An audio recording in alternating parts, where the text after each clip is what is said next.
Hello दोस्तों, please subscribe my channel. ने Poland को हराकर पूरे पोलैंड पर कब्जा कर लिया और अब यहाँ पर जितने भी ज्यूस लोग रहते हैं उन्हें पोलैंड से निकलने के लिए कहा गया, जिसके बाद हजारों की तादाद में पोलैंड के ज्यूस लोग पोलैंड के रेलवे स्टेशन पर अपना रजिस्ट्रेशन करवाने के लिए आते हैं ताकि वो जल्द से जल्द यहाँ से निकल सके। वहीं दूसरी तरफ हमें एक आदमी को दिखाया जाता है जिसका नाम ऑस्कर शिंडलर है, जो कि एक जर्मन है। वो नाजी पार्टी का मेंबर है, साथ ही वो एक बिजनेसमैन भी है। ऑस्कर शिंडलर एक पार्टी में जाता है जहां पर नाजी सेना के बहुत बड़े बड़े ऑफिसर्स हैं। ये सब के सब आज बहुत खुश है क्योंकि मात्र 2 हफ्तों में इन्होंने पूरे पोलैंड के ऊपर कब्जा कर लिया और अब इन्हीं की हुकूमत यहाँ पर चलेगी।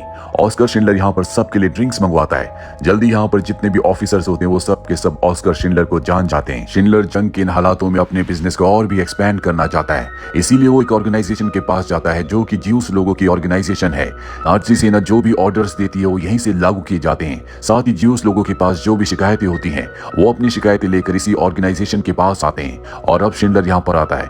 वो यहाँ के अकाउंटेंट से मिलता और कहता है कि मैं बिजनेस शुरू करना चाहता हूँ, इसके लिए मुझे एक फैक्ट्री लगानी होगी जिसके लिए मुझे फंडिंग की जरूरत है। मैं चाहता हूँ कि कोई ज्यूस बिजनेसमैन मुझे पैसा दे जिससे मैं फैक्ट्री खरीदूं। मेरे कॉन्टैक्ट्स बहुत ऊपर तक हैं, मैं नाजी के बड़े बड़े ऑफिसर से बड़े बड़े कॉन्ट्रैक्ट हासिल कर सकता हूँ। दरअसल ये वो वक्त होता है जब नाजी सेना ने यह ऑर्डर लागू कर दिया होता है कि कोई भी ज्यूस अब बिजनेस नहीं कर सकता, पर वो किसी भी जर्मन यानी किसी भी नाजी के ऊपर अपना पैसा लगा सकता है। और अब वो अकाउंटेंट से कहता है कि अगर तुम मेरी मदद करोगे तो तुम मेरी फैक्ट्री को लीड कर सकते हो। अकाउंटेंट उसकी बात मान जाता है, पर वो ये भी कहता है कि मुझे नहीं लगता कि कोई भी ज्यूस तुम्हें पैसे देगा।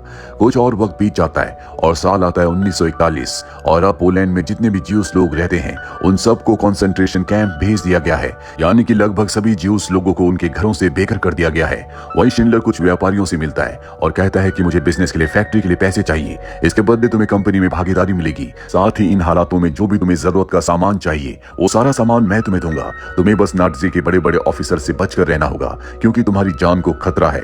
और अब ये सब उसे पैसा देने के लिए तैयार हो जाते हैं। शिंडलर को पैसा मिल जाता है, जिसके बाद वो अपनी फैक्ट्री शुरू करता है।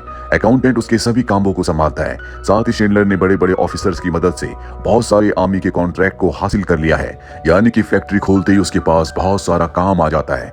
शिंडलर तय करता है कि वो अपनी फैक्ट्री में सिर्फ ज्यूस लोगों को काम देगा क्योंकि वो कम पैसों में काम करने के लिए तैयार है। साथ ही वो उन्हें अपनी कंपनी का एक परमानेंट एम्प्लॉय बनाएगा, जिसके बाद उन्हें कॉन्सेंट्रेशन कैंप में नहीं भेजा जाएगा।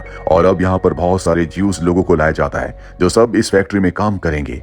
लेकिन शिंडलर को पता चलता है कि बहुत सारे ऐसे लोग हैं जिन्हें मेटल का काम नहीं आता। शिंडलर कहता है कि तुम सब यहाँ पर काम कर सकते हो, लेकिन सबसे पहले तुम सबको काम सीखना होगा ताकि हमारी प्रोडक्शन पर कोई असर ना पड़े। और अब सबके सब काम सीखना शुरू कर देते हैं। शिंडलर अपने काम में बहुत बिजी होता है, इसीलिए वो अपनी पत्नी को वक्त नहीं दे पाता। साथ ही यहाँ पर जो अकाउंटेंट होता है वो इस फैक्ट्री इस कंपनी की आड़ में बहुत सारे ज्यूस लोगों की मदद कर रहा होता है। इसमें वो एक ऐसे बूढ़े आदमी को भी काम पर रख लेता है जिसका एक हाथ खराब होता है। और जब ये बात शिंडलर को पता चलती है तो उसे बहुत गुस्सा आता है। वो अपने अकाउंटेंट से कहता है कि तुम ऐसे किसी आदमी को काम पर कैसे रख सकते हो। अब अगली सुबह जब सब के सब वर्कर शिंडलर की बर्तन बनाने की फैक्ट्री में काम पर आ रहे होते हैं, तभी रास्ते में जर्मन सैनिक इन सब को रोक लेते हैं और रास्ते की बर्फ हटाने के लिए कहते हैं। सभी वर्कर्स को काम करना पड़ता है और जब वो बूढ़ा आदमी जिसका एक हाथ खराब होता है वो अच्छे से काम नहीं कर रहा होता तो 2 जर्मन सोल्जर उसे साइड में ले जाकर मार देते हैं। दरअसल जर्मन यहाँ पर उन सभी लोगों को मार देते हैं जो काम में कमजोर होते हैं या फिर काम नहीं कर पाते। साथ ही यहाँ से बहुत सारे ज्यूस लोगों को दूसरी जगह ले जाते हैं जहाँ पर कॉन्सेंट्रेशन कैंप में इन सब को मार दिया जाता है। और इन सब में शिंडलर का अकाउंटेंट भी फंस जाता है क्योंकि वो अपनी वर्क आईडी नहीं लाया था। लेकिन इससे पहले कि उसे यहाँ से ले जाया जाता, शिंडलर यहाँ पर आ जाता है। वो अकाउंटेंट की वर्क आईडी दिखाकर उसे ट्रेन से निकाल लेता है। इस तरह से उसकी जान बच जाती है। और अब यहाँ पर एमन गोएथ आते हैं जो कि जर्मनी के नाजी सेना के कमांडर हैं और इनका काम होता है कि ज्यूस लोगों को यहाँ से कॉन्सेंट्रेट कैंप में भेजकर मार देना। दरअसल ये पूरा शहर अब 2 हिस्सों में बढ़ चुका है। एक हिस्से में वो लोग रहते हैं जो काम करते हैं, जो जवान हैं, और दूसरे हिस्से में वो लोग रहते हैं जो बूढ़े हैं, जो कमजोर हैं या काम नहीं कर सकते। और अब यहाँ पर जिन लोगों के पास आईडी होती है यानी कि वर्क परमिट होता है उन लोगों को तो जिंदा छोड़ दिया जाता है, बाकी सभी लोगों को मार दिया जाता है। और इस तरह से बहुत सारे ज्यूस लोगों को मार देते हैं जिनका कोई कसूर नहीं होता। शिंडलर दूर एक चट्टान से घोड़े पर बैठकर ये सब कुछ देख रहा होता है। उसी भीड़ में, उसी नरसंहार में वो एक छोटी बच्ची को भी देखता है जो अपनी जान बचाने के लिए छुप रही होती है। शिंडलर ये नजारा नहीं देख पाता और वहां से चला जाता है। अगले दिन वो उसी छोटी बच्ची की डेड बॉडी को देखता है जो अपनी जान बचाने के लिए छुप रही थी। और अब यहाँ पर जितने भी ज्यूस लोग बचे थे जिनके पास वर्क परमिट था, उन्हें यहाँ से एक दूसरी जगह काम करने के लिए भेज दिया जाता है, जिस जगह का नाम प्लेसो है। यहाँ पर कमांडर एमन गोएथ ने अपने बेस को भी तैयार करवा दिया था, जहाँ वो अपनी बालकनी से हर एक वर्कर पर नजर रखते हैं और कोई भी वर्कर अगर एक सेकंड के लिए भी रुकता है तो दूर से निशाना लगाकर वो उसे मार देते हैं। यहाँ पर इंसानी जानों की कोई कीमत नहीं है। साथ ही ऑस्कर शिंडलर के जितने भी वर्कर्स थे उन सबको पकड़कर यहीं पर काम करवाया जा रहा था। इसीलिए ऑस्कर शिंडलर यहाँ पर आकर कमांडर एमन गोएथ से मिलते हैं और कहते हैं कि मैं चाहता हूँ कि आप मेरे सभी वर्कर्स को छोड़ दें, उनकी वजह से मेरा काम रुका हुआ है। इसके बदले वो कमांडर गोएथ को बहुत सारे पैसे ऑफर करते हैं और इस तरह से वो अपने सभी वर्कर्स को आजाद करवाने में कामयाब हो जाते हैं, जो एक बार फिर से उनके लिए काम कर रहे हैं। एक दिन शिंडलर का बर्थडे होता है, जहाँ पर दो जूइश लड़कियां आती हैं और उन्हें बर्थडे विश करती हैं। यहाँ पर जर्मनी के यानी कि नाजी सेना के बड़े बड़े ऑफिसर्स भी होते हैं। शिंडलर उन्हें थैंक्स कहते हैं और बड़ी लड़की को प्यार से किस करते हैं, जो देखकर वहां पर जितने भी नाजी ऑफिसर्स होते हैं सब हैरान हो जाते हैं, क्योंकि इस वक्त ज्यूस लोगों से हर कोई नफरत करता है, उनके साथ भेदभाव किया जाता है। इसीलिए शिंडलर की इस हरकत से सब के सब नाराज हो जाते हैं। अगले दिन बहुत सारे ज्यूस लोगों को यहाँ से ट्रेन में भरकर दूसरी जगह भेजा जा रहा होता है। ट्रेन में बहुत ज्यादा गर्मी होती है जो शिंडलर देख नहीं पाता, जिस वजह से वो ट्रेन के ऊपर पानी का छिड़काव करता है, जो बात कमांडर गोएथ को बिल्कुल पसंद नहीं आती। इसके बाद शिंडलर को जेल में डाल दिया जाता है, क्योंकि एक दिन पहले अपने बर्थडे के दिन उसने एक ज्यूस लड़की को किस किया था और शिंडलर की बहुत ऊपर तक पहचान होती है, बहुत बड़े बड़े ऑफिसर्स उसकी इज्जत करते हैं, इसीलिए उसे वार्निंग देकर छोड़ दिया जाता है। धीरे धीरे वक्त बीतता है और अब जर्मनी जंग हार रही है, इसीलिए यहाँ पर जितने भी ज्यूस लोग होते हैं उन्हें यहाँ से दूसरी जगह शिफ्ट करने का ऑर्डर आता है और ये सारा काम कमांडर एमन गोएथ को करना है। दरअसल अब जल्दी सोवियत की सेना यहाँ पर पहुंचने वाली है। साथ ही यहाँ पर जितने भी ज्यूस लोग मारे गए होते हैं उन सब की बॉडी को जलाने का ऑर्डर भी होता है। अगले दिन कमांडर एमन गोएथ लगभग 10,000 ज्यूस लोगों की बॉडी को जलवा देते हैं, जिससे पोलैंड का पूरा आसमान काला हो जाता है, जो देखकर ऑस्कर शिंडलर पूरी तरह से टूट जाते हैं। दरअसल पहले वो एक बिजनेसमैन थे, पर इन हालातों को देखकर अब वो पूरी तरह से बदल चुके हैं। वो ज्यादा से ज्यादा ज्यूस लोगों की जिंदगी को बचाना चाहते हैं, भले ही उन्हें इसके लिए कोई भी कीमत चुकानी पड़े। वो अपने अकाउंटेंट से कहते हैं कि एक ना एक दिन ये सब कुछ खत्म हो जाएगा, अच्छे दिन दोबारा आएंगे और उस दिन हम दोनों एक साथ एक ड्रिंक पियेंगे। अकाउंटेंट कहता है कि मुझे नहीं पता कि वो दिन आए या ना आए, पर वो ड्रिंक मैं आज ही आपके साथ पीना चाहूंगा। जिसके बाद ये दोनों एक एक ड्रिंक पीते हैं। अगले दिन ऑस्कर शिंडलर एमन गोएथ के पास जाता है और कहता है कि आप यहाँ से सभी वर्कर्स को लेकर जा रहे हैं, मैं चाहता हूँ कि आप मेरे सभी वर्कर्स को छोड़ दें, इसके बदले मैं कोई भी कीमत चुकाने के लिए तैयार हूँ। कमांडर एमन गोएथ कहते हैं कि तुम इतने सारे वर्कर्स को लेकर कहां जाओगे, जल्दी यहाँ पर सोवियत की सेना आने वाली है।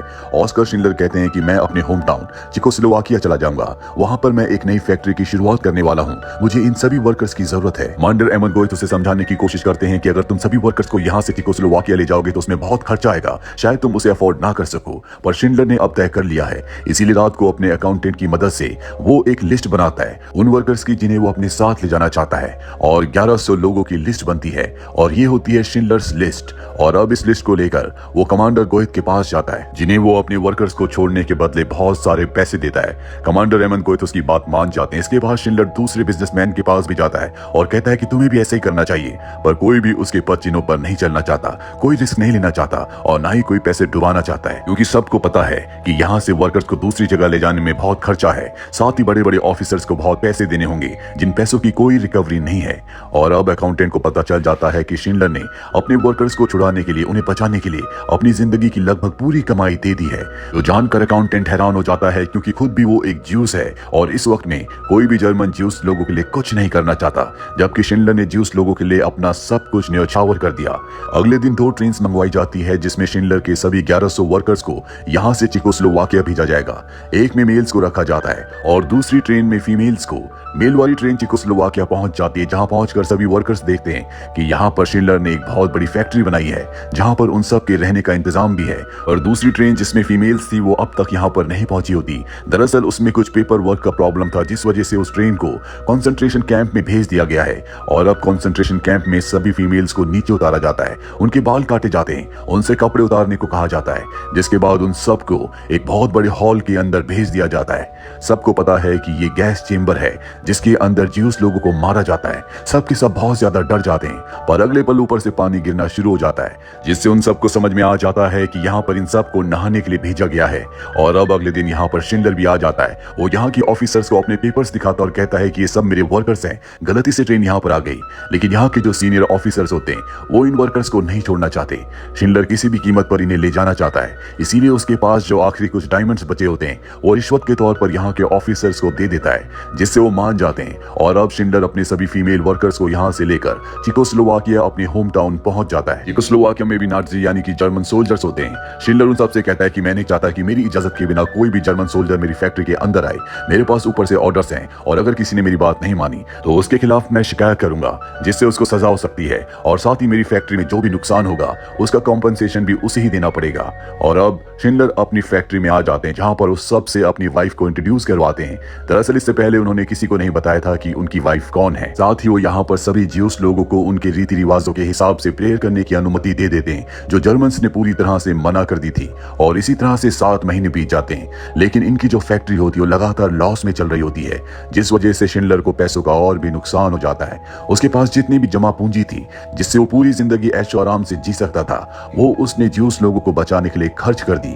अब उसके पास पैसे नहीं बचे, जिस वजह से उनका अकाउंटेंट भी परेशान हो जाता है, क्योंकि उसे पता है कि शिंडलर ने अपनी पाई ज्यूस लोगों को बचाने में लगा दी। वो शिंडलर से पूछता है, क्या तुम्हारे पास कोई ऐसी जगह है जहां पर तुम्हारे पास पैसे हो जिस बारे में मुझे नहीं पता। शिंडलर उसकी बात का कोई जवाब नहीं देते। वो सिर्फ यही कहते हैं कि मुझे पता है कि जल्द ये सब कुछ खत्म होने वाला है।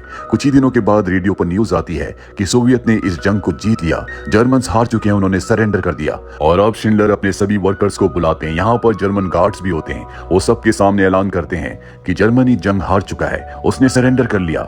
जो जर्मनी के गार्ड्स यानी कि जो नाजी सोल्जर्स हैं, उन्हें आदेश है कि वो सभी ज्यूस लोगों को मार दें, लेकिन इसका कोई फायदा नहीं है। इसीलिए मैं चाहूंगा कि तुम सब अपने घर चले जाओ और एक अच्छी जिंदगी की शुरुआत करो। साथ ही यहाँ पर ज्यूस लोगों को कहते हैं कि आज से तुम सब आजाद हो, तुम अपनी अपनी राह पर जा सकते हो।